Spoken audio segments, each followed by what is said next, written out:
Η ιστορία που θα σας πω σήμερα είναι αυτή μιας οικογενειακής φωτογραφίας. Τα γενέθλια του πεθερού μου, η μέρα της οικογενειακής φωτογραφίας. Η πεθερά μου πέταξε τη βόμβα. Εσύ δεν είσαι καν από την οικογένειά μας, ακριβώς έτσι.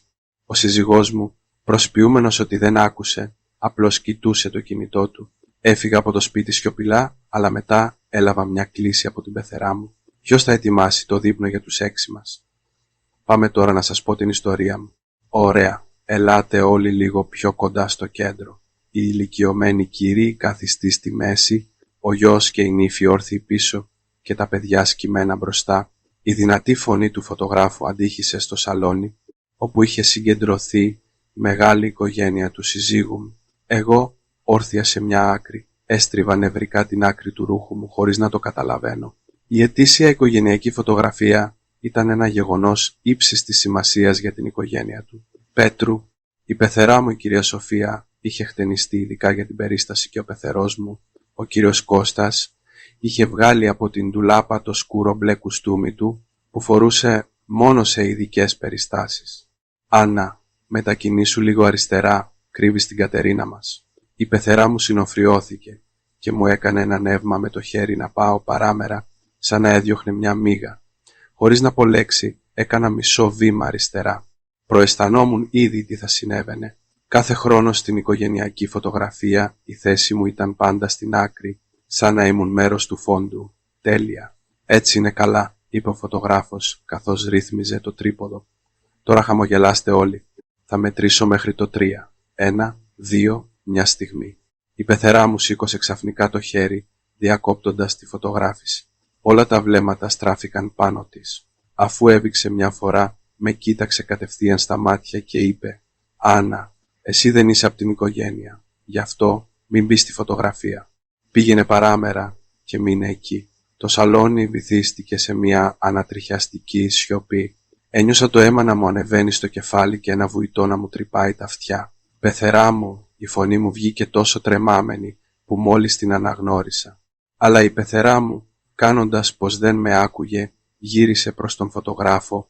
«Κύριε, βγάλτε τη φωτογραφία μόνο με την οικογένεια. Αυτήν δεν τη χρειαζόμαστε». Γύρισα να κοιτάξω τον άντρα μου, τον Πέτρο. Κρατούσε το κεφάλι του σκυμμένο, σύροντας το δάχτυλό του στην οθόνη του κινητού του, σαν να μην είχε ακούσει τίποτα. Η κουνιάδα μου, η Κατερίνα, είχε ένα ελαφρύ χαμόγελο στα χείλη και ο πεθερός μου, αφού με κοίταξε λοξά, σαν να ήθελε να πει κάτι, περιορίστηκε σε έναν αναστεναγμό. Εντάξει, οι λέξεις που βγήκαν από το στόμα μου ακούστηκαν τρομερά ήρεμες. Άφησα το κόκκινο παλτό που είχα ετοιμάσει για τη φωτογραφία και κατευθύνθηκα προς την είσοδο. Πήρα την τσάντα και το κινητό μου. Πίσω μου άκουσα το δυσαρεστημένο μουρμουριτό της πεθεράς μου και σε αυτήν τη μύγα την τσίμπησε τώρα. Ο ήχος της πόρτας που έκλεινε έκοψε τα λόγια της. Βγαίνοντας από την πολυκατοικία τους, ο κρύος αέρας του τέλους του φθινοπόρου μου χάιδεψε το πρόσωπο. Τότε συνειδητοποίησα ότι το πρόσωπό μου ήταν μουσκεμα στα δάκρυα. Άνοιξα μια εφαρμογή ταξί και πληκτρολόγησα μηχανικά σταθμός Λαρίσης. Κάλεσα το πλησιέστερο αυτοκίνητο. Ανεβαίνοντας, ο οδηγός με κοίταξε από τον καθρέφτη και σιωπηλά ανέβασε τη θερμοκρασία της θέρμανσης.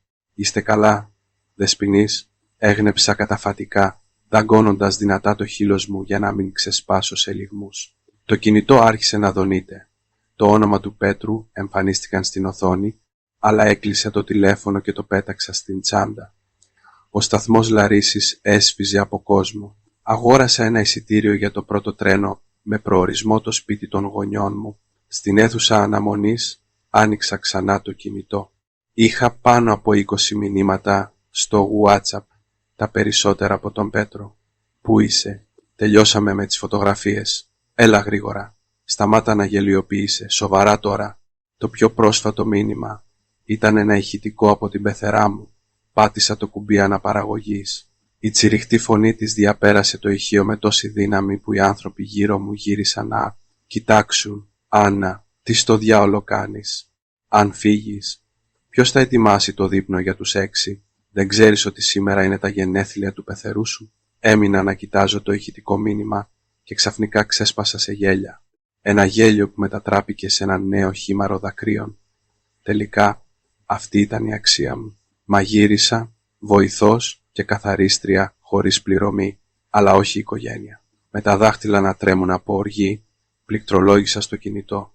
Από σήμερα ας μαγειρέψει όποιος πεινάει. Εγώ δεν πρόκειται να κάνω πια την υπηρέτρια. Αποστολή, μπλοκάρισμα, απενεργοποίηση, όλα συνέβησαν σε μια στιγμή. Από τα μεγάφωνα ανακοίνωσαν την επιβίβαση για το τρένο μου. Πήρα την τσάντα μου και κατευθύνθηκα προς τις γραμμές, χωρίς να κοιτάξω πίσω.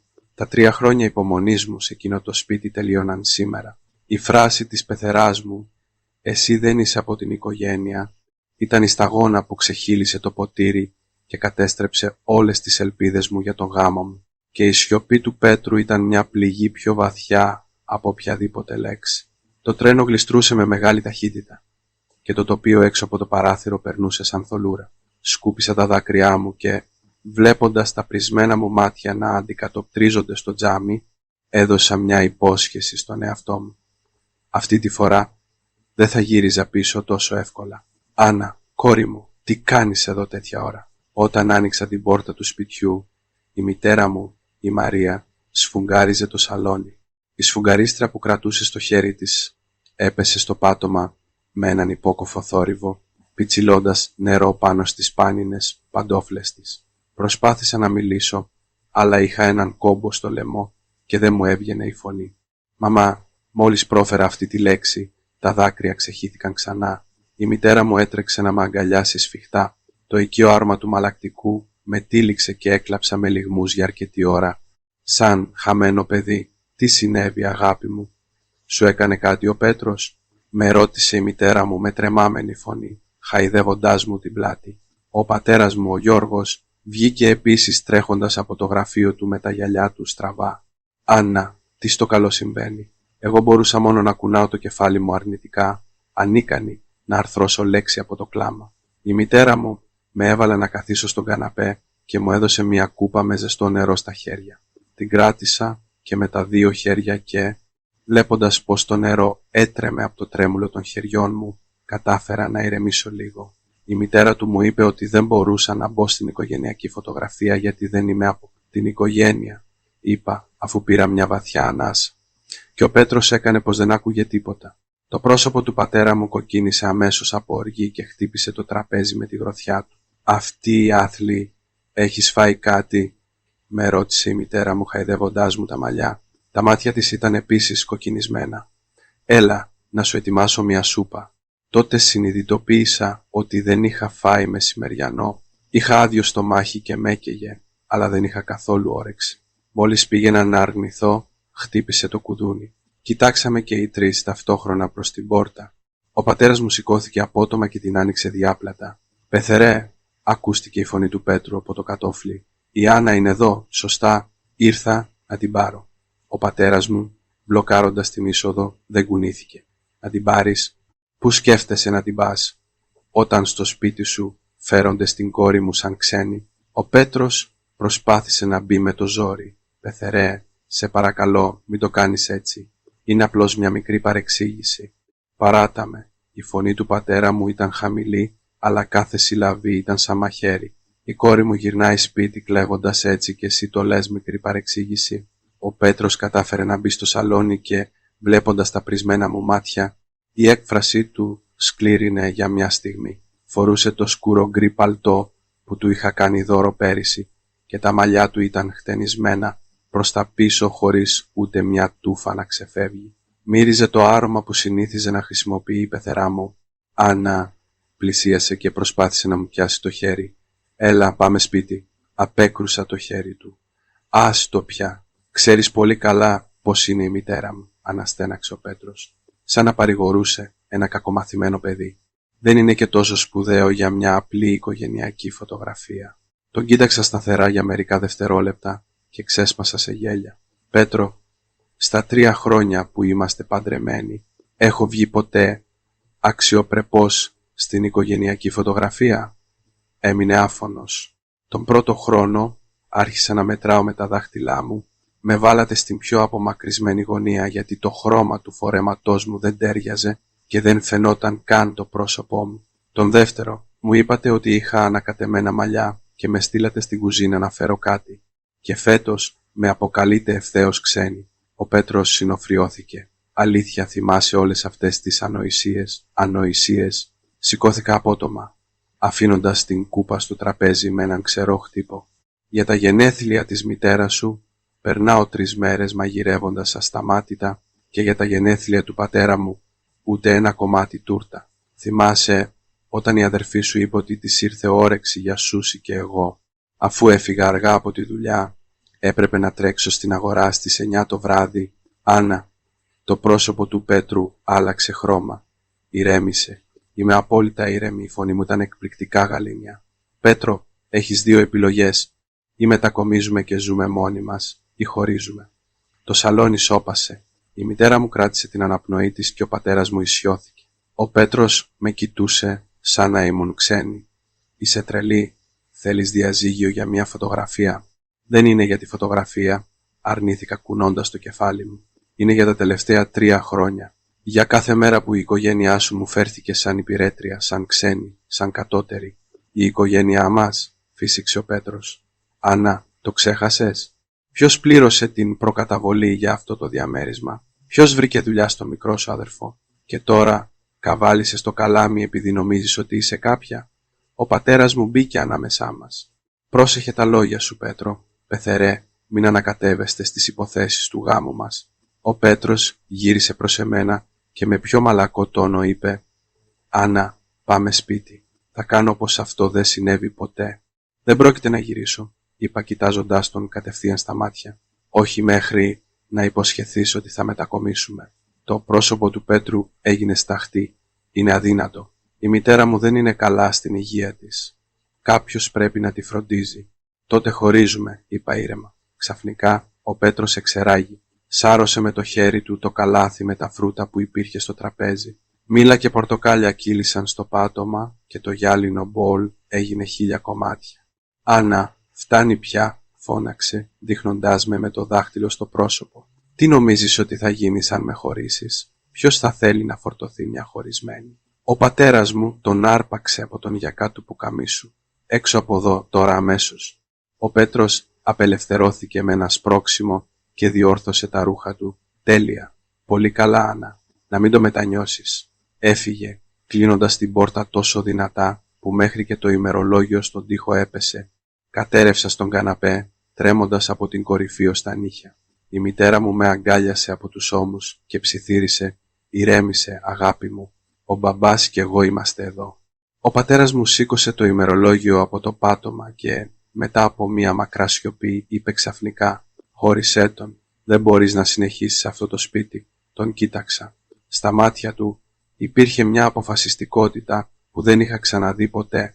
Αργά το βράδυ, ξαπλωμένη στο παιδικό μου κρεβάτι, κοιτούσα τα φωσφορίζοντα αστέρια κολλημένα στο ταβάνι, αυτά που είχα βάλει στο λύκειο. Το κινητό δονήθηκε. Ήταν ένα WhatsApp από τη φίλη μου, τη Δήμητρα. «Άννα, θα μπορέσεις να έρθεις αύριο στο γραφείο?» Ο Αλέξανδρος, ο διευθυντής του τμήματος, έθιξε ξανά το θέμα του έργου στη Μέση Ανατολή. «Νομίζω ότι θα μπορούσε να είναι η ευκαιρία σου». Διαβάζοντάς το, θυμήθηκα το εταιρικό δείπνο πριν από 3 μήνες. Ο Αλέξανδρος είχε αναφέρει την επέκταση στην αγορά της Μέσης Ανατολής και εγώ είχα περάσει όλη τη νύχτα ετοιμάζοντας ένα σχέδιο έργου, αλλά στο τέλος η ομαδάρχης, η Βασιλική, πήρε όλα τα εύσημα. Ποιο έργο? Αυτό της συνεργασίας στις ανανεώσιμες πηγές ενέργειας. Η Βασιλική το έχει κάνει θάλασσα και ο διευθυντής είναι έξαλλος. Θα αλλάξουν τον υπεύθυνο. Τα μηνύματα της Δήμητρας έρχονταν το ένα μετά το άλλο. Παρεμπιπτόντως, συμβαίνει κάτι στο σπίτι σου? Ο Πέτρος τηλεφώνησε νωρίτερα στο γραφείο ψάχνοντάς σε και ο τόνος του ήταν κάθε άλλο παρά φιλικός. Φύσηξα. Τίποτα σπουδαίο. Τα λέμε αύριο. Άφησα το κινητό και πλησίασα το παράθυρο. Το φως του φεγγαριού φιλτραριζόταν ανάμεσα στα κλαδιά μιας γέρικης ελιάς, δημιουργώντας σκιές στο πάτωμα.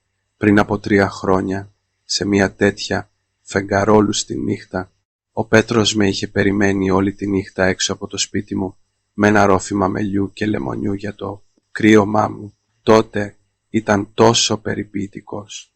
Την πρώτη φορά που πήγα στο σπίτι του ήμουν τόσο νευρική που έχισα ένα ποτήρι νερό Εκείνος είπε ότι ήταν δικό του το φταίξιμο και με υπερασπίστηκε.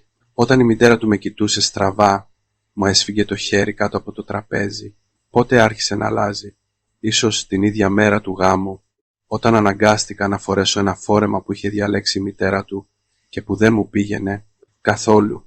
Ή ίσως όταν γυρίσαμε από το ταξίδι του Μέλιτος, όταν ανακάλυψα ότι η μητέρα του, με τη δικαιολογία της βοήθειας, είχε διακοσμήσει την κρεβατοκάμαρά μας κατά το δοκούν, φτάνοντας μέχρι και να οργανώσει το σιρτάρι με τα εσώρουχά μου. Κούνησα το κεφάλι μου και άνοιξα τον υπολογιστή. Άνοιξα το προσχέδιο του σχεδίου έργου που μου είχε αρπάξει η Βασιλική. Ξαφνικά συνειδητοποίησα κάτι. Αυτή θα μπορούσε να είναι η ευκαιρία μου, η ευκαιρία να πάρω πίσω τον έλεγχο της ζωής μου. Το επόμενο πρωί φόρεσα ένα κοστούμι για πρώτη φορά μετά από πολύ καιρό. Στο σπίτι του Πέτρου, η πεθερά μου το απαγόρευε, λέγοντας ότι έμοιαζα με άντρα και με ανάγκαζε να φοράω φλωράλ φορέματα. Το είδωλό μου στον καθρέφτη φαινόταν πολύ πιο ζωντανό, εκτός από τους ελαφρούς μαύρους κύκλους κάτω από τα μάτια μου. «Θα σε πάω εγώ», είπε ο πατέρας μου στην είσοδο με τα κλειδιά του αυτοκινήτου στο χέρι. «Στο δρόμο θα σου βγάλουμε και ένα καινούριο νούμερο τηλεφώνου». Κατά τη διαδρομή, ο πατέρας μου δεν είπε τίποτα. Μόνο όταν το κτίριο του γραφείου φάνηκε, έσπασε τη σιωπή. «Άννα, ο πατέρας σου θέλει μόνο να είσαι ευτυχισμένη». Ένιωσα έναν κόμπο στο λαιμό και έγνεψα καταφατικά. Μόλις μπήκα στο γραφείο, η Δήμητρα έτρεξε να με συναντήσει. «Θεέ μου, ο Πέτρος δεν σταμάτησε να τηλεφωνεί χθες. Τα τηλέφωνα είχαν πάρει φωτιά». «Τι συνέβη?» «Τίποτα το ιδιαίτερο. Δρομολογώ το διαζύγιο», είπα φυσικά, αν και παρατήρησα ότι αρκετοί συνάδελφοι με κοιτούσαν έκπληκτοι. Η Δήμητρα άνοιξε διάπλατα τα μάτια. «Αλήθεια?» Πριν προλάβω να απαντήσω, η Βασιλική πλησίασε με τον ήχο των τακουνιών της. «Δεσποινής Άννα, ο διευθυντής θέλει να σας δει», είπε, κοιτάζοντάς με από πάνω μέχρι κάτω. «Καλύτερα να προετοιμαστείς ψυχολογικά. Το έργο της Μέσης Ανατολής ακυρώθηκε και οι ζημιές για την εταιρεία είναι τεράστιες». «Α, ναι», απάντησα ήρεμα. «Γιατί εγώ άκουσα ότι κάποιος παραποίησε τα δεδομένα και ότι ο συνεργάτης άρχισε να αμφιβάλλει για τον επαγγελματισμό μας». Το πρόσωπο της Βασιλικής σφίχτηκε. «Τι ανοησίες λες? Δεν είπες ότι με περιμένει ο διευθυντής?» Την προσπέρασα και κατευθύνθηκα στο γραφείο του διευθυντή. Τυπώντας την πόρτα, οι παλάμες μου ίδρωναν, αλλά θυμούμενοι το οργισμένο πρόσωπο του Πέτρου την προηγούμενη μέρα, ένιωσα ένα κύμα θάρρους. Στη χειρότερη περίπτωση θα ήμουν χωρισμένη και άνεργη. Θα μπορούσα να τα πάω χειρότερα από τώρα. «Μπροστά», ακούστηκε η φωνή του Αλέξανδρου από μέσα. Ανοίγοντας την πόρτα, ο διευθυντής εξέταζε κάποια έγγραφα. Με κοίταξε μια φορά και έδειξε την απέναντι καρέκλα. «Καθίστε, είναι όλα καλά στο σπίτι?» «Ναι, λύθηκε», είπα, ισιώνοντας την πλάτη μου. «Πόσα ξέρετε για το έργο της Μέσης Ανατολής?» ρώτησε ευθέως. Πήρα μια βαθιά ανάσα. «Τα πάντα. Το αρχικό σχέδιο το συνέταξα εγώ.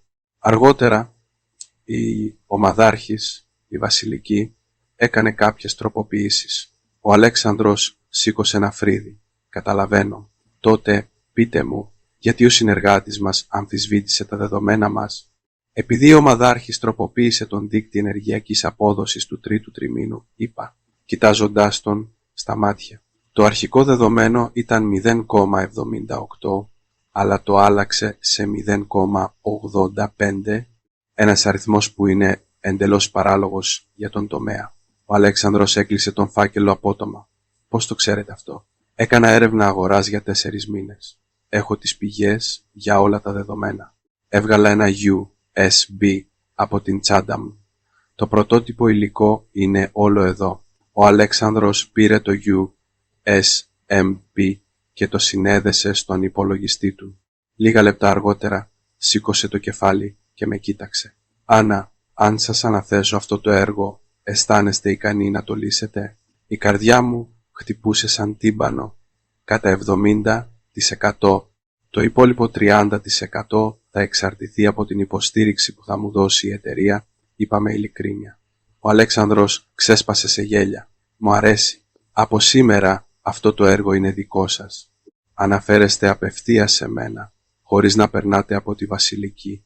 Βγαίνοντας από το γραφείο, τα πόδια μου έτρεμαν. Η Δήμητρα μου σήκωσε τον αντίχειρα σε ένδειξη επιδοκιμασίας, ενώ η Βασιλική με κάρφωνε με το βλέμμα της, με το πρόσωπό της σταχτή. Το κινητό δονήθηκε. Ήταν ένας άγνωστος αριθμός. Δίστασα, αλλά απάντησα. «Άννα», φώναξε ο Πέτρος απ' την άλλη άκρη. «Πώς τολμάς να μη μου σηκώνεις το τηλέφωνο? Η μητέρα μου λέει ότι τα ξαδέρφια της έρχονται για δείπνο απόψε, οπότε πρέπει να είσαι σπίτι για να μαγειρέψεις». Κοίταξα την οθόνη του υπολογιστή, όπου φαινόταν το αρχείο του έργου που μόλις είχα κληρονομήσει και ξέσπασα σε γέλια. «Κύριε, δεν σας το είπε η μητέρα σας? Οι ξένες δεν έχουν καμία υποχρέωση να μαγειρεύουν για την οικογένειά σας».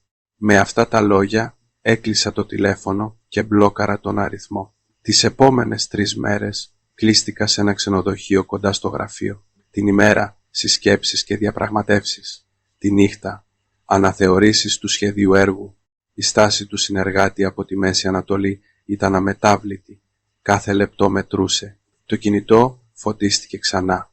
Ήταν ένα μήνυμα από τον Πέτρο. «Άννα, αν συνεχίσεις έτσι, αυτός ο γάμος τελειώνει». Το κοίταξα λοξά και άφησα το τηλέφωνο με την οθόνη προς τα κάτω στο τραπέζι. Στην οθόνη οι αριθμοί της αναφοράς δεδομένων δεν σταματούσαν να αλλάζουν.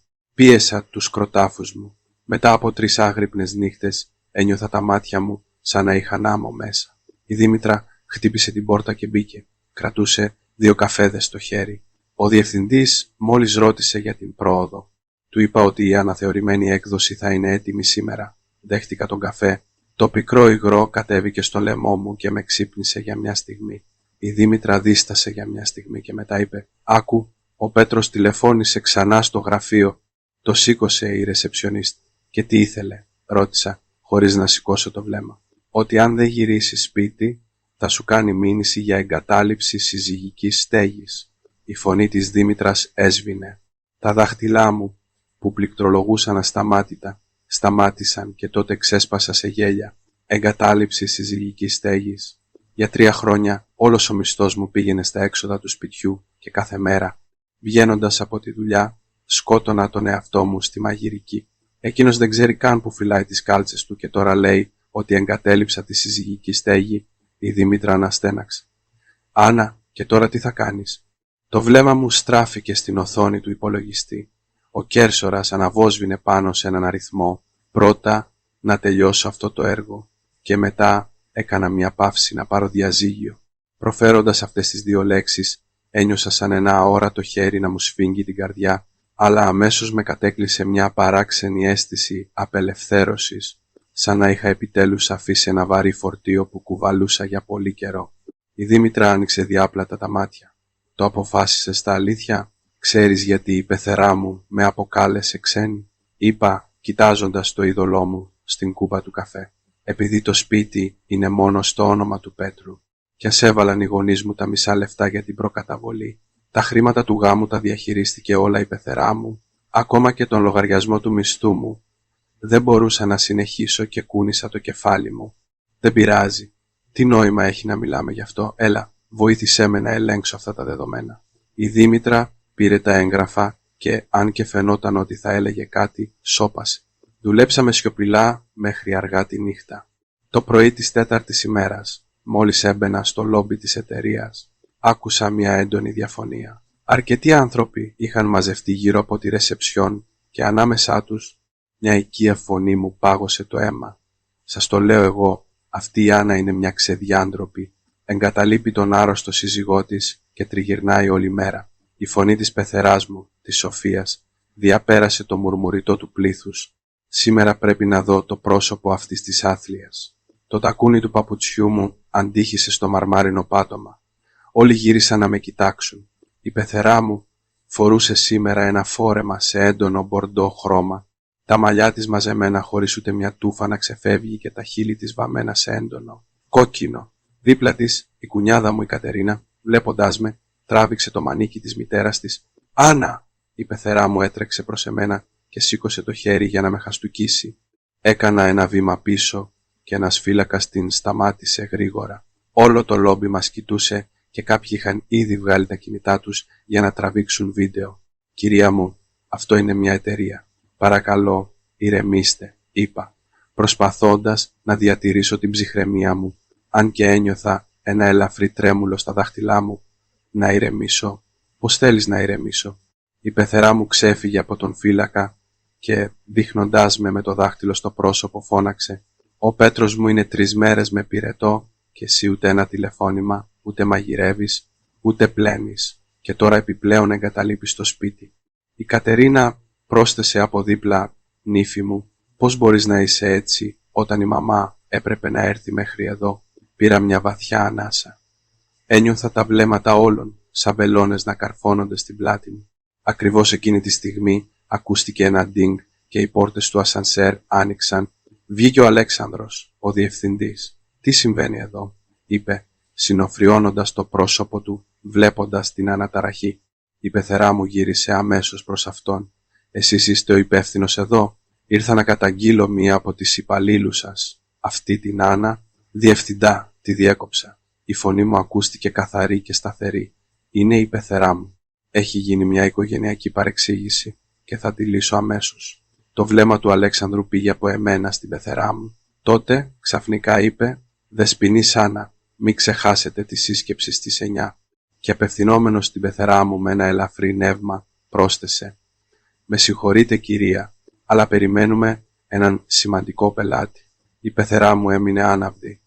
«Δεσποινής, υπεύθυνη γιατί? Δεν ήταν μια απλή υπάλληλος?» Ο Αλέξανδρος κατευθυνόταν ήδη προς την αίθουσα συσκέψεων όταν είπε σαν να μην τρέχει τίποτα: «Η δεσποινής Άννα είναι η υπεύθυνη του έργου της Μέσης Ανατολής. Είναι ένα πολύτιμο ταλέντο για αυτή την εταιρεία». Αυτά τα λόγια ήταν σαν βόμβα. Η πεθερά μου και η Κατερίνα έμειναν με το στόμα ανοιχτό, σε κατάσταση σοκ. Εκμεταλλεύτηκα τη στιγμή για να τις βγάλω από το λόμπι και να τις πάω σε μια κοντινή καφετέρια.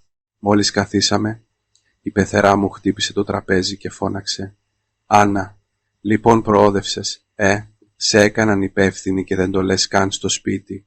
Πόσο σου αύξησαν το μισθό, πεθερά μου?» είπα κοιτάζοντάς την κατευθείαν στα μάτια.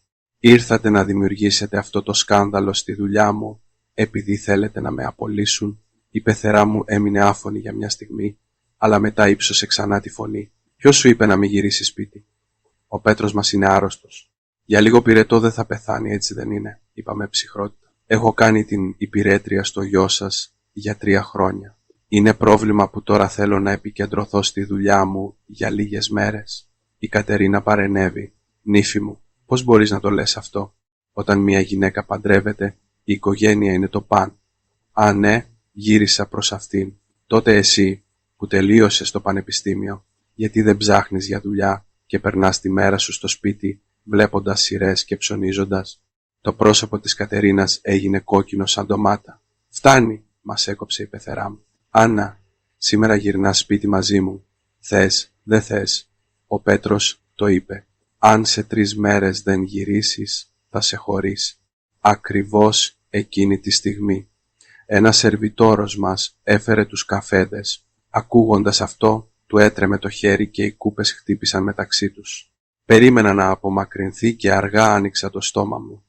«Λοιπόν, ας κάνει ό,τι θέλει». Η πεθερά μου και η Κατερίνα με κοίταξαν σαν να είχαν δει φάντασμα. Ξαφνικά η πεθερά μου χαμήλωσε τη φωνή. «Είσαι τρελή. Τι θα γίνεις αν χωρίσεις? Ποιος θα θέλει μια γυναίκα από δεύτερο χέρι? Σίγουρα κάτι καλύτερο από την δωρεάν υπηρέτρια του σπιτιού σας», είπα σηκώνοντας.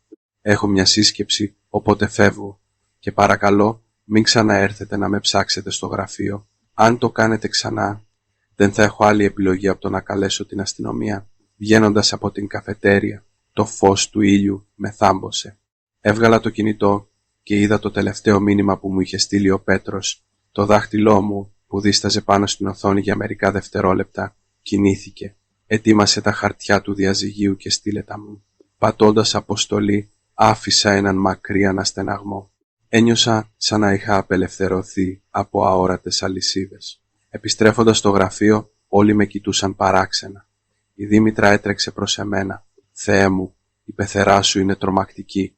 Πριν, ο διευθυντής με ρώτησε τι συνέβη και δεν ήξερα τι να του πω. «Πού είναι ο διευθυντής τώρα?» «Στην αίθουσα συσκέψεων με τους πελάτες από την Αίγυπτο». «Πού πας?» Χωρίς να απαντήσω, κατευθύνθηκα στην αίθουσα συσκέψεων.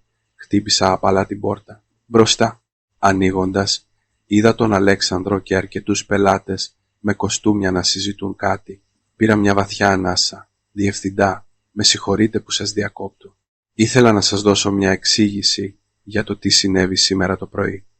Ο Αλέξανδρος σήκωσε ένα φρύδι. «Τώρα είμαστε σε σύσκεψη. Μόνο 1 λεπτό», επέμεινα, παραμένοντας σταθερή. «Αυτή τη στιγμή βρίσκομαι σε διαδικασία διαζυγίου.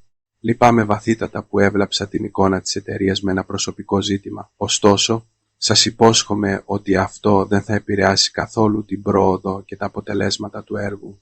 Η αίθουσα έμεινε σε απόλυτη σιωπή. Ένας πελάτης από την Αίγυπτο ρώτησε ξαφνικά στα αγγλικά: «Είναι αυτή η υπεύθυνη του έργου?» Ο Αλέξανδρος έγνεψε. «Ναι, η δεσποινής Άννα είναι μια πολύ ικανή επαγγελματίας». «Ενδιαφέρον». Ο πελάτης με εξέτασε από πάνω μέχρι κάτω. «Εκτιμώ πολύ τις γυναίκες που ξέρουν να συνδυάζουν καλά τη δουλειά τους με τις προσωπικές κρίσεις. Διευθυντά, θα ήθελα να ακούσω και τη γνώμη της δεσποινίδος Άννας για τη ρήτρα που μόλις συζητήσαμε». Έμεινα άναυδη. Ο Αλέξανδρος μου έκανε νόημα να καθίσω. «Δεσποινής Άννα, τι πρόταση έχετε για τη μεταφορά τεχνολογίας?» Τις επόμενες 2 ώρες ξέχασα εντελώς το επεισόδιο του πρωινού και βυθίστηκα στη συζήτηση. Όταν τελείωσε η σύσκεψη, ο πελάτης από την Αίγυπτο ήταν ο πρώτος που μου πρόσφερε το χέρι του. «Δεσποινής Άννα, ανυπομονώ να συνεργαστούμε». Αφού αποχαιρετήσαμε τους πελάτες, ο Αλέξανδρος με σταμάτησε. «Δεσποινής Άννα, είστε καλά?» «Ναι, είμαι καλά, ευχαριστώ». «Διευθυντά», είπα, πιέζοντας τον εαυτό μου να χαμογελάσει. «Κι εγώ χώρισα», είπε ξαφνικά. «Η πρώην γυναίκα μου πήρε τον γιο μας στην Αυστραλία». Τον κοίταξα έκπληκτη, χωρίς να ξέρω πώς να αντιδράσω. Μερικές φορές το να αντέξεις αφού έχεις πάρει μια απόφαση είναι πιο δύσκολο από το να την πάρεις. Μου έδωσε μια επαγγελματική κάρτα. «Αυτός ο δικηγόρος είναι καλός. Κάλεσέ τον αν τον χρειαστείς». «Ευχαριστώ». Ξαφνικά ένιωσα τα μάτια μου να υγραίνονται. Επιστρέφοντας στη θέση μου, η οθόνη του κινητού φωτίστηκε ξανά. Ήταν ένα μήνυμα από τον Πέτρο. «Μιλάς σοβαρά? Αλήθεια θα χωρίσεις για μια απλή φωτογραφία?» Κοίταξα την οθόνη και θυμήθηκα τα τελευταία 3 χρόνια. Τις φορές που η πεθερά μου έλεγχε τις αποδείξεις των αγορών μου καθημερινά, τη φορά που ο Πέτρος δάνεισε τα καλλιτικά μου στην αδερφή του και μου τα επέστρεψε κατεστραμμένα. Το βράδυ που γύρισα αργά από τη δουλειά και βρήκα όλη την οικογένεια να έχει πάει για φαγητό έξω, χωρίς να μου αφήσουν ούτε ένα πιάτο φαγητό ούτε καν περισσεύμα. Αυτό που με πόνεσε περισσότερο ήταν τον περασμένο μήνα, όταν μπήκα στο νοσοκομείο με οξεία γαστρεντερίτιδα και το πρώτο πράγμα που είπε η πεθερά μου ήταν «Και τώρα τι κάνουμε με το δάνειο αυτού του μήνα?» Ο Πέτρος πέρασε από το νοσοκομείο για 10 λεπτά και έφυγε λέγοντας ότι είχε δουλειά. Τελικά ήταν η Δήμητρα που μου έφερε ρούχα για να αλλάξω. Αργά πληκτρολόγησα στο κινητό. Δεν είναι για τη φωτογραφία. Είναι για κάθε μία από τις μέρες των τελευταίων 3 ετών. Πάτησα αποστολή, άνοιξα τον υπολογιστή και άρχισα να ελέγχω το σχέδιο του έργου. Η δουλειά δεν με προδίδει. Η προσπάθεια που αφιερώνω μεταφράζεται σε αποτελέσματα. Αλλά στο γάμο κούνησα το κεφάλι μου και επικεντρώθηκα στην οθόνη. Φεύγοντας από τη δουλειά, η Δήμητρα με πλησίασε αθόρυβα. «Ξέρεις κάτι? Η Βασιλική είναι έξαλλη. Σήμερα ο διευθυντής σε επένεσε μπροστά σε όλο το προσωπικό. Είπε ότι οι πελάτες από την Αίγυπτο εκτίμησαν ιδιαίτερα τον επαγγελματισμό σου. Ενώ μάζευα τα πράγματά μου, ένιωσα μια πικρία». «Α, παρεμπιπτόντως», ψιθύρισε η Δήμητρα. «Ο Πέτρος τηλεφώνησε ξανά νωρίτερα. Λέει ότι σου δίνει 3 μέρες να το ξανασκεφτείς, αλλιώς θα χωρίσεις τα αλήθεια». Έκλεισα το φερμουάρ της τσάντας μου. «Δεν χρειάζομαι 3 μέρες. Μπορώ να του δώσω την απάντηση τώρα». Βγαίνοντας από το κτίριο, ο νυχτερινός αέρας με ανακούφισε από την κούραση της ημέρας. Έβγαλα το κινητό και τηλεφώνησα στον Πέτρο. «Άννα, άλλαξες γνώμη?» Η φωνή του ακουγόταν ελπιδοφόρα. «Πέτρο», είπα ήρεμα, «ας χωρίσουμε». Στην άλλη άκρη του τηλεφώνου υπήρξε μια σιωπή αρκετών δευτερολέπτων. Μετά άκουσα τον ήχο των δοντιών του να τρίζουν. «Άννα, να μην το μετανιώσεις». Έκλεισα το τηλέφωνο και κοίταξα τα αστέρια στο νυχτερινό ουρανό. Πριν από 3 χρόνια, στον γάμο μας, όταν ο λειτουργός μας είπε να κοιταχτούμε και να ορκιστούμε αιώνια αγάπη, ποτέ δεν φανταζόμουν ότι θα ερχόταν μια μέρα σαν τη σημερινή. Αλλά παραδόξως, Δεν ένιωθα την ανάγκη να κλάψω. Αντιθέτως, ένιωθα μια απελευθέρωση που δεν είχα βιώσει εδώ και πολύ καιρό, σαν να είχα επιτέλους βγάλει μια μάσκα που φορούσα για πάρα πολύ καιρό. Όταν ο πελάτης από την Αίγυπτο υπέγραψε την τελευταία σελίδα του συμβολέου, οι παλάμες μου ήταν μουσκεμα στον υδρότα. Ο Αλέξανδρος πήρε το έγγραφο, έσφιξε το χέρι του ομολόγου του και, γυρνώντας προς εμένα, είπε «Ομαδάρχη Άννα, καλή δουλειά». Ένα χειροκρότημα ξέσπασε στην αίθουσα συσκέψεων. Επιτέλους μπόρεσα να χαλαρώσω τους ώμους μου που ήταν σε ένταση όλη την ώρα. Αυτό το έργο των 20 εκατομμυρίων ευρώ ήταν το μεγαλύτερο που είχα διαχειριστεί στην καριέρα μου. «Είναι χάρη στην ομάδα», είπα, υποκλίνοντας το κεφάλι μου στους συναδέλφους μου, περνώντας μπροστά από το πέτρινο πρόσωπο της Βασιλικής. Μόλις βγήκα από την αίθουσα, η Δήμητρα με αγκάλιασε σφιχτά. «Θεέ μου, 20 εκατομμύρια. Ο τρόπος που σε κοιτούσε ο διευθυντής ήταν διαφορετικός». «Μη λες ανοησίες», είπα, απομακρύνοντας την απαλά, αν και δεν μπόρεσα να μη χαμογελάσω. Είχα 3 χρόνια να νιώσω έτσι. Μετά τον γάμο, είχα αφιερώσει σχεδόν όλη μου την ενέργεια στην υπηρεσία της οικογένειας του Πέτρου και η δουλειά μου ήταν κάτι που μόλις κατάφερνα να βγάλω πέρα. Τώρα ένιωθα ότι είχα ξαναβρει την Άννα, που κάποτε οι καθηγητές της την επενούσαν ως τη μαθήτρια με το μεγαλύτερο δυναμικό. Το κινητό δονήθηκε στην τσέπη μου. Ήταν ένα μήνυμα από τον Πέτρο. «Η μαμά νοσηλεύεται. Δημόσιο νοσοκομείο. 8ος όροφος. Δωμάτιο 23. Έλα τώρα αμέσως». Συνοφριώθηκα διαβάζοντάς το. Μετά από 3 μέρες, η πρώτη του επικοινωνία ήταν μια διαταγή. «Τι της συμβαίνει?» Απάντησα. «Υψηλή πίεση. Ζαλάδες και εμετή». Η απάντηση ήταν άμεση. «Ο γιατρός λέει ότι πρέπει να την παρακολουθήσουν για μερικές μέρες, οπότε έλα να τη φροντίσεις». Εγώ πρέπει να πάω στη δουλειά. Φύσηξα. Ο άντρας που δεν μου έφερε ούτε ένα ποτήρι νερό όταν ήμουν άρρωστη, τώρα με έψαχνε εμένα. «Άννα, τι συμβαίνει?» Η Δήμητρα κοίταξε το κινητό μου και άνοιξε διάπλατα τα μάτια. «Δεν το πιστεύω. Η πεθερά σου είναι άρρωστη και σου ζητάει εσένα να τη φροντίσεις. Δεν χωρίζετε?» «Όπως βλέπεις, φαίνεται ότι μέχρι να χωρίσουμε πρέπει να κάνω και τη δωρεάν νοσοκόμα». Έβαλα το κινητό στην τσέπη. «Πες στον διευθυντή ότι παίρνω το απόγευμα ρεπό, σε παρακαλώ. Πρέπει να πάω στο νοσοκομείο». Το ασανσέρ του δημόσιου νοσοκομείου ήταν γεμάτο. Το μείγμα της μυρωδιάς απολυμαντικού και άλλων αναθυμιάσεων μου ανακάτεψε το στομάχι. Στον διάδρομο του 8ου ορόφου, στην καρδιολογική, είδα από μακριά τον Πέτρο να κουμπάει στον πάγκο της νοσηλευτικής και να παίζει με το κινητό του. «Πώς είναι η μητέρα σου?» τον ρώτησα πλησιάζοντας. Σήκωσε το κεφάλι με μια έκφραση έκπληξης. Σίγουρα δεν περίμενε να έρθω. «Είναι εκεί μέσα ξαπλωμένη. Μπες εσύ να τη δεις. Εγώ πρέπει να φύγω για τη δουλειά». Γύρισε για να φύγει. Περίμενε μια στιγμή, τον σταμάτησα. «Έχω πάρει το απόγευμα ρεπό. Πρέπει να γυρίσω στο γραφείο». Ο Πέτρος συνοφριώθηκε. «Άννα, η μαμά νοσηλεύεται. Είναι πιο σημαντική η δουλειά. Αν δεν δουλεύω, θα με συντηρείς εσύ?» Του απάντησα. «Ξέχασες ότι το βιβλιάριο με τον μισθό μου το έχει ακόμα η μητέρα σου?» Το πρόσωπο του Πέτρου άλλαξε χρώμα και χαμήλωσε τη φωνή. «Η μαμά είναι πολύ ευαίσθητη τώρα, οπότε πρόσεχε τι λες». Άνοιξα την πόρτα του δωματίου. Η πεθερά μου, η Σοφία, ήταν ξαπλωμένη στο κρεβάτι, δίνοντας εντολή στον πεθερό μου να της καθαρίσει ένα μήλο. Καθάρισε τη φλούδα πιο λεπτή, τη σπαταλάς. Φώναζε με τσιριχτή φωνή. Βλέποντάς με να μπαίνω, άρχισε να παραπονιέται. «Αχ, τι πονοκέφαλος». Στο δωμάτιο υπήρχαν άλλες 2 ηλικιωμένες που με κοιτούσαν με περιέργεια. «Ήρθες, Άννα?» είπε η πεθερά μου με αδύναμη φωνή. «Σε κάλεσε ο Πέτρος, σωστά?» Άφησα την τσάντα σε μια καρέκλα και ρώτησα. «Πώς είστε?» «Πώς να είμαι?» Αναστέναξε. «Είμαι άρρωστη εξαιτίας σου. Τα έκανες όλα άνω κάτω με αυτό το καταραμένο διαζύγιο». Πήρα την κανάτα με το νερό. Θα φέρω λίγο ζεστό νερό. Στη γωνία του διαδρόμου πήρα βαθιές ανάσες αρκετές φορές. Το να μιλάω με την πεθερά μου ήταν πάντα σαν να περπατάω σε τεντωμένο σχοινί. Το παραμικρό λάθος μπορούσε να την κάνει να εκραγεί. Υπήρχε ουρά στην αίθουσα με τα ζεστά ροφήματα. Στάθηκα στο τέλος και περίμενα. Το κινητό ξανά χτύπησε. Ήταν ένα μήνυμα από την τράπεζα. Η κάρτα του κατόχου σας που λήγει σε 7, λίπα 3, λίπα 8, 2 έχει μπλοκαριστεί. Έμεινα να κοιτάζω την οθόνη σαστισμένη. Ένιωσα μια πίεση στο στήθος. Αυτή η κάρτα ήταν μια οικογενειακή κάρτα που είχαμε βγάλει μετά τον γάμο.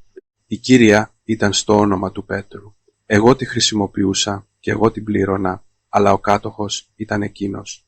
Τι γρήγορη για κάποια πράγματα, μουρμούρισα, αλλά δεν ένιωσα τόσο απογοητευμένη όσο περίμενα. Τον τελευταίο μισό χρόνο είχα ανοίξει κρυφά έναν λογαριασμό σε άλλη τράπεζα και αποταμίευα χρήματα έκτακτης ανάγκης κάθε μήνα.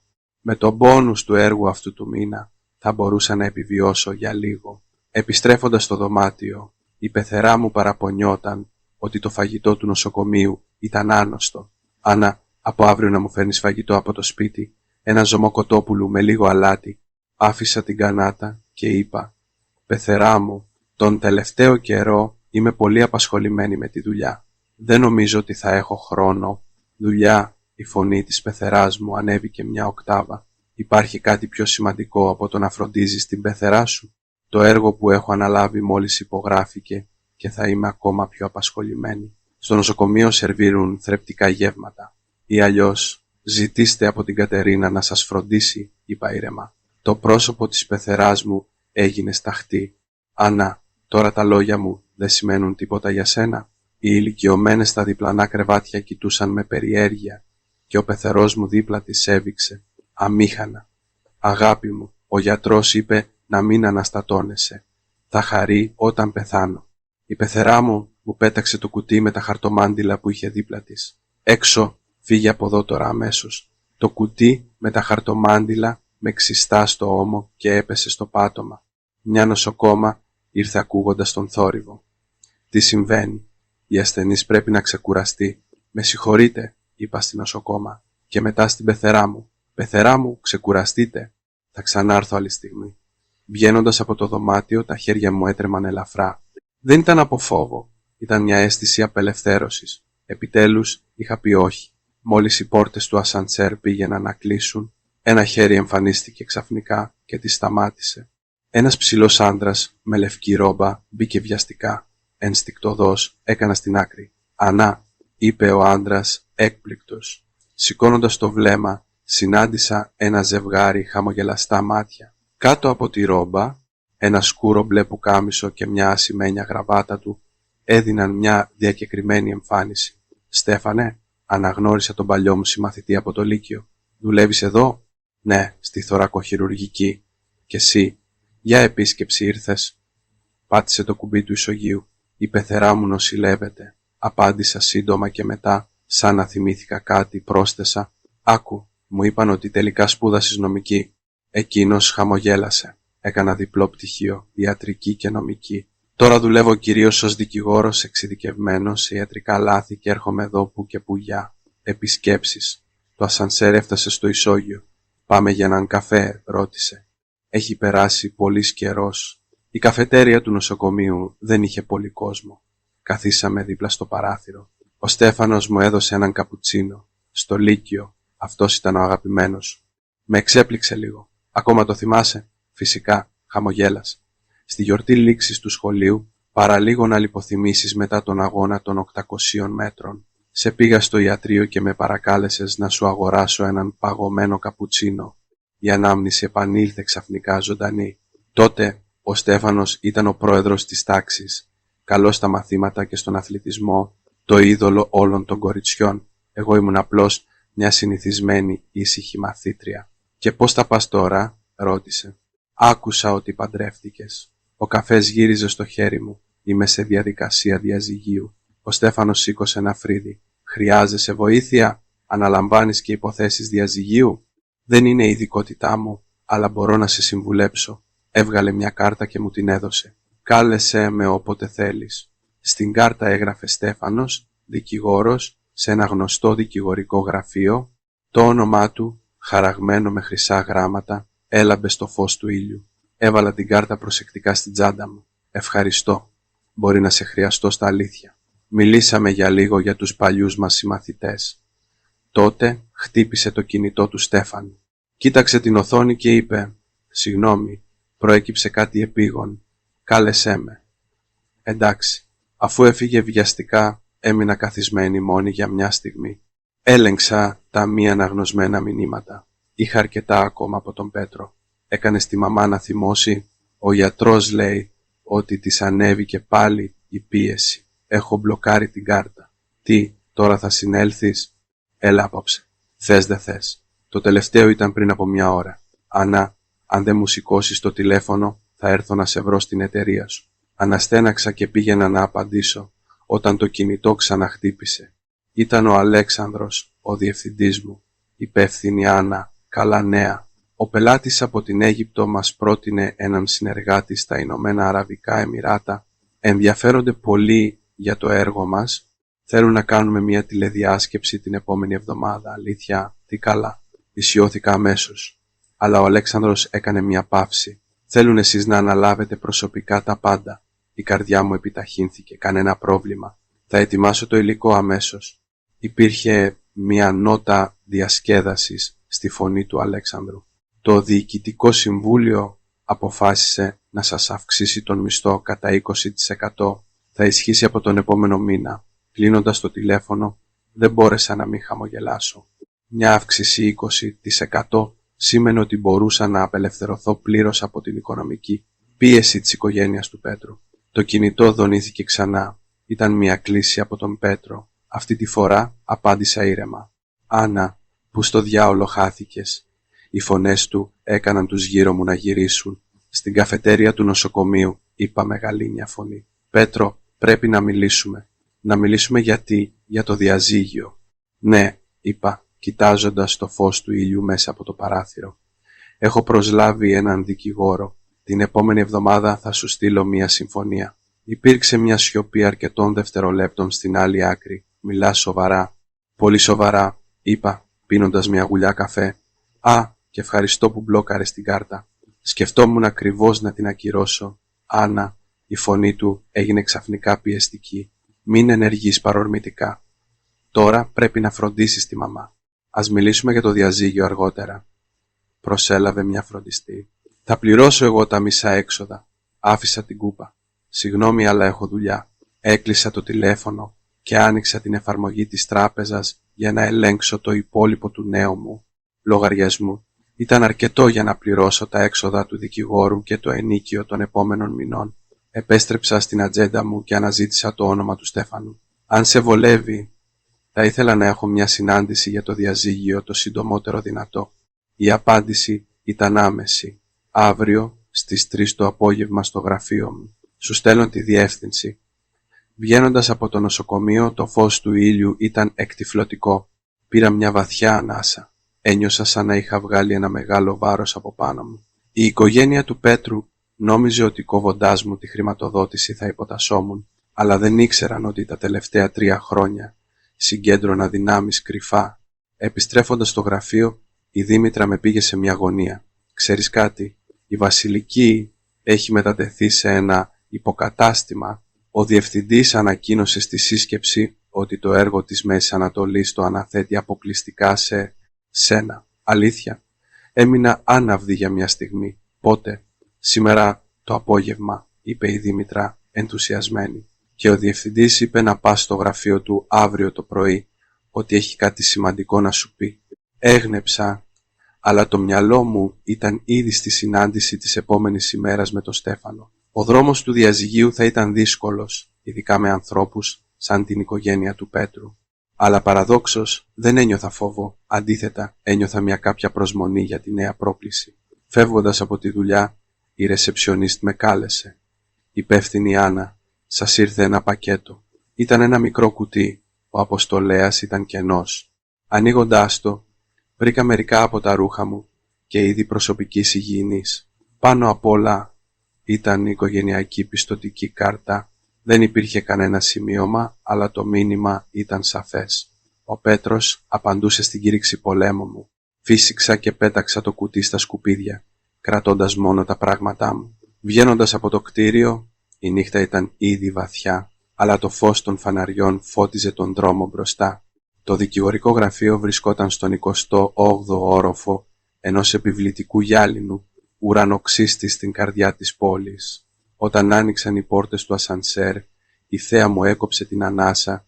Όλος ο όροφος είχε παράθυρα, από το πάτωμα μέχρι την οροφή, από τα οποία έμπαινε άπλετο το φως του ήλιου, φωτίζοντας τα απλά και μοντέρνα έπιπλα γραφείου και τους αφηρημένους πίνακες στους τοίχους. «Δεσποινής Άννα», με πλησίασε μια νεαρή υπάλληλος. «Ο δικηγόρος Στέφανος σας περιμένει». Με οδήγησε μέσα από έναν ανοιχτό χώρο γραφείων, όπου αρκετοί δικηγόροι με κοστούμια συζητούσαν μια υπόθεση. Στο βάθος υπήρχε ένα γραφείο. Στην πινακίδα της πόρτας τα χρυσά γράμματα «Στέφανος», δικηγόρος, έλαμπαν στο φως του ήλιου. Χτύπησα και άκουσα τη φωνή του Στέφανου. Μπροστά, σήμερα αντί για τη λευκή ρόμπα, φορούσε ένα σκούρο μπλε κουστούμι και ένα ανοιχτό γκρι πουκάμισο.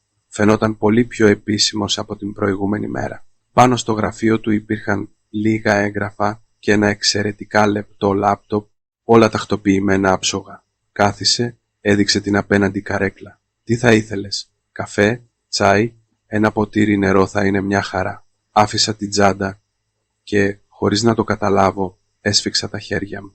Ο Στέφανος παρήγγειλε το νερό από την ενδοεπικοινωνία και μετά με κοίταξε κατευθείαν στα μάτια. «Πες μου την κατάσταση». Για τα επόμενα 30 λεπτά του εξήγησα τα τελευταία 3 χρόνια του γάμου με τον πιο αντικειμενικό τρόπο. Ο έλεγχος της πεθεράς μου, η αδιαφορία του Πέτρου, η οικονομική αδικία και η πρόσφατη σύγκρουση. Μιλώντας για το περιστατικό της οικογενειακής φωτογραφίας, η φωνή μου έτρεμε άθελά μου. Ο Στέφανος δεν με διέκοψε ούτε μία φορά, απλώς κρατούσε σημειώσεις για τα πιο σημαντικά. Όταν τελείωσα, μου πρόσφερε ένα χαρτομάντιλο. Τότε συνειδητοποίησα ότι έκλαιγα. Για αρχή, η φωνή του ήταν ήρεμη και σταθερή. «Πρέπει να ξέρεις ότι αυτό που έζησες σε αυτόν τον γάμο, αν και δεν είναι σπάνιο, δεν είναι καθόλου φυσιολογικό». Σκούπισα τα δάκρυά μου και έγνεψα. «Από ό,τι μου λες, η οικογένεια του Πέτρου έχει διαπράξει σαφώς αρκετές παράνομες πράξεις». Ο Στέφανος άνοιξε ένα νομικό κώδικα. Πρώτον, η διαχείριση του λογαριασμού μισθοδοσίας σου χωρίς τη συγκατάθεσή σου συνιστά υπεξαίρεση της προσωπικής σου περιουσίας. Δεύτερον, η απειλή ότι θα έρθουν στη δουλειά σου να κάνουν σκάνδαλο μπορεί να συνιστά εκβιασμό. Και τρίτον, το να σε αναγκάζουν μόνοι σου να κάνεις όλες τις δουλειές του σπιτιού είναι αντίθετο με την αρχή της ισότητας στον γάμο. Με κάθε σημείο που επισήμενε, τα μάτια μου άνοιγαν όλο και περισσότερο. Όλα όσα είχα θεωρήσει ως καθήκοντά μου ως υπηρέτρια ήταν στην πραγματικότητα παράνομες πράξεις. Το σημαντικό, ο Στέφανος έκλεισε τον κώδικα, είναι αν θέλεις πραγματικά να χωρίσεις. Μια αχτίδα ήλιου που έμπαινε από το παράθυρο έπεσε πάνω στο χέρι μου. Κοίταξα αυτό το μικρό σημείο φωτός και σιγά έγνεψα. «Ναι, θέλω. Ωραία». Άνοιξε τον υπολογιστή. «Τότε θα προχωρήσουμε σε 3 φάσεις. Πρώτον, συλλογή αποδείξεων. Δεύτερον, διανομή περιουσίας. Τρίτον, επιμέλεια. Έχετε παιδιά?» «Όχι, δεν έχουμε», αρνήθηκα κουνώντας το κεφάλι μου. «Και δεν θέλω ούτε ένα σεντ από την περιουσία του. Θέλω μόνο να πάρω πίσω ό,τι είναι δικό μου». Ο Στέφανος σήκωσε ένα φρύδι. «Είσαι σίγουρη?» Νομικά δικαιούσε το μισό της περιουσίας που δημιουργήθηκε κατά τη διάρκεια του γάμου. Αυτό περιλαμβάνει την αύξηση της αξίας του σπιτιού, αλλά είναι μόνο στο όνομα του Πέτρου. Αλλά το αγοράσατε μετά τον γάμο και οι γονείς σου έδωσαν το μισό ποσό. Ο Στέφανος έδειξε έναν πίνακα στην οθόνη. «Μπορούμε να διεκδικήσουμε αυτό το μέρος χωρίς πρόβλημα». Έμεινα άναυδη. Για 3 χρόνια η πεθερά μου επέμενε πάντα ότι το σπίτι ήταν της οικογένειάς τους και ποτέ δεν είχα φανταστεί ότι θα μπορούσα να έχω κάποιο δικαίωμα σε αυτό. «Και», συνέχισε ο Στέφανος, «καθώς εσύ έχεις αναλάβει το μεγαλύτερο μέρος των οικιακών εργασιών, μπορείς επίσης να διεκδικήσεις αποζημίωση για την οικιακή εργασία». Εκείνη τη στιγμή το κινητό μου δονήθηκε. Ήταν μια κλήση από τον Αλέξανδρο, τον διευθυντή μου. Δίστασα για μια στιγμή, αλλά ο Στέφανος μου έκανε νόημα να απαντήσω. «Υπεύθυνη Άννα, πού είσαι?» Η φωνή του Αλέξανδρου ακουγόταν πιεστική. «Ο κύριος Πέτρος έχει έρθει στην εταιρεία. Είναι πολύ αναστατωμένος». Ένιωσα την καρδιά μου να σφίγγεται. «Έρχομαι αμέσως». Έκλεισα το τηλέφωνο και σηκώθηκα απότομα. «Συγγνώμη, Πρέπει να πάω στο γραφείο. Ο σύζυγός μου. Θα σε πάω εγώ. Ο Στέφανος είχε ήδη φορέσει το σακάκι του για κάθε ενδεχόμενο. Στον δρόμο ο εκνευρισμός μου έκανε τα χέρια να υδρώνουν. Ο Πέτρος δεν είχε έρθει ποτέ στη δουλειά μου. Το να εμφανιστεί ξαφνικά δεν μπορούσε να σημαίνει τίποτα καλό. Ηρέμησε. Σε ένα φανάρι ο Στέφανος μου πρόσφερε ένα μπουκάλι νερό. Είμαι εδώ. Αυτές οι λέξεις με ηρέμησαν παραδόξως. Ήπια λίγο νερό και προσπάθησα να ρυθμίσω την αναπνοή μου. Το λόμπι της εταιρείας ήταν ένα χάος. Από μακριά άκουσα τις φωνές του Πέτρου. «Άννα, πού είναι? Να βγει τώρα αμέσως». Οι φύλακες προσπαθούσαν να τον σταματήσουν, αλλά εκείνος με τα μάτια του κόκκινα πάλευε σαν μενόμενος σταύρος. Πλησίασα γρήγορα. «Πέτρο, τι κάνεις εδώ?» Γύρισα απότομα και, βλέποντας τον Στέφανο πίσω μου, το πρόσωπό του έγινε σταχτή. «Χα! Γι' αυτό λοιπόν δεν σήκωνες το τηλέφωνο. Ήσουν πολύ απασχολημένη να με απατάς με αυτόν εδώ. Τι ανοησίες λες?» Η οργή με έκανε να τρέμω ολόκληρη. «Είναι ο κύριος Στέφανος, ο δικηγόρος μου. Ήμασταν σε συνάντηση». «Δικηγόρος?» φύσηξε ο Πέτρος. «Ποιον κοροϊδεύεις?» Ξαφνικά όρμησε πάνω μου και με άρπαξε από τον γιακά του πουκαμίσου. «Πόρνη, η μητέρα σου στο κρεβάτι και εσύ βγαίνεις ραντεβού με ένα παιδαρέλι». Με ταρακούνησε και χτύπησα στον τοίχο. Ακούστηκαν φωνές γύρω μου και κάποιος φώναξε να καλέσουν την αστυνομία. «Άφησέ την», είπε ο Στέφανος, πλησιάζοντας ένα βήμα με μια φωνή κρύα σαν πάγος. Ο Πέτρος έριξε μια γροθιά. «Φύγε από τη μέση, είναι γυναίκα μου και κάνω ό,τι θέλω». Αλλά η γροθιά του δεν με έφτασε. Ο Στέφανος του άρπαξε τον καρπό και του τον έστριψε. Ο Πέτρος έβγαλε μια κραυγή πόνου και με άφησε. «Άννα, πώς τολμάς να στέλνεις άλλον να με χτυπήσει?» βρυχήθηκε ο Πέτρος, προσπαθώντας να ορμήσει ξανά. Τότε ήρθαν οι φύλακες και 3 μαζί κατάφεραν να τον ακινητοποιήσουν. Είχα σκισμένη την μπλούζα και ανακατεμένα μαλλιά, αλλά παραδόξως δεν ένιωθα φόβο, μόνο μια ψυχρή οργή. «Καλέστε την αστυνομία, παρακαλώ», είπα στη ρεσεψιονίστ. «Θα του κάνω μήνυση για επίθεση».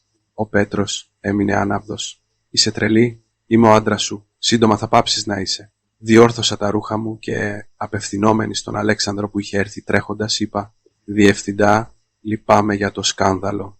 Ο Αλέξανδρος κοίταξε εμένα και τον Πέτρο που τον κρατούσαν και είπε «Χρειάζεσαι βοήθεια? Έχουμε ήδη καλέσει την αστυνομία». Η αστυνομία δεν άργησε να έρθει. Αφού πήραν καταθέσεις, πήραν τον Πέτρο υποκράτηση, ενώ εκείνος δεν σταματούσε να μου φωνάζει «Άννα, θα δεις, θα σου καταστρέψω τη ζωή». Η φωνή του χάθηκε στο βάθος και το λόμπι επιτέλους ηρέμησε. Οι συνάδελφοί μου με κοιτούσαν με ένα μείγμα λύπης και περιέργειας. Εγώ, με την πλάτη μου ίσια, άντεξα τα βλέμματά τους. «Υπεύθυνη Άννα», ο Αλέξανδρος μου έβαλε ένα χέρι στον ώμο. «Ελάτε στο γραφείο μου να ξεκουραστείτε λίγο». Ο Στέφανος με ακολούθησε. Ο Αλέξανδρος μας σέρβιρε ένα φλιτζάνι τσάι στον καθένα και μας άφησε μόνους. «Μιλήστε ήσυχα. Πάω να δω πώς πάει το έργο». Μόλις έκλεισε η πόρτα, δεν άντεξα άλλο και κάλυψα το πρόσωπό μου με τα χέρια. Ο Στέφανος, σιωπηλά, μου πρόσφερε ένα χαρτομάντιλο. Πήρα μια βαθιά ανάσα. «Θα ζητήσω περιοριστικά μέτρα. Είναι μια έξυπνη απόφαση». Ο Στέφανος έβγαλε το κινητό του. «Έχω επικοινωνήσει με έναν γνωστό στην αστυνομία. Θα το επιταχύνουν». Τον κοίταξα. «Θα πάρω πίσω ό,τι μου ανήκει». Ένα ελαφρύ χαμόγελο εμφανίστηκαν στα χείλη του Στέφανου. «Έτσι μου αρέσει». «Αυτή είναι η Άννα που γνώρισα στην ομάδα Στίβου του Λυκείου». Πίεσα τον εαυτό μου να χαμογελάσει. Τότε είχα κερδίσει τον αγώνα των 800 μέτρων στους σχολικούς αγώνες. Αλλά αργότερα, εξαιτίας του Πέτρου, παραιτήθηκα από την ευκαιρία να πάω στο πανεπιστήμιο με αθλητική υποτροφία. Τι ηρωνία.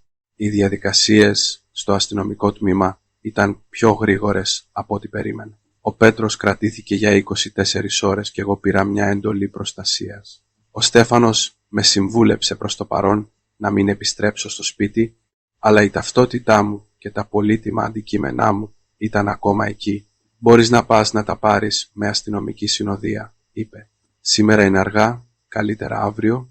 Επιστρέφοντας στο διαμέρισμα που είχα νοικιάσει προσωρινά, έλεγξα το κινητό. Δεκάδες μη αναγνωσμένα μηνύματα, τα περισσότερα από συγγενείς του Πέτρου, όλοι να με βρίζουν για ανήθικη και ότι ντρόπιασα τον άντρα μου.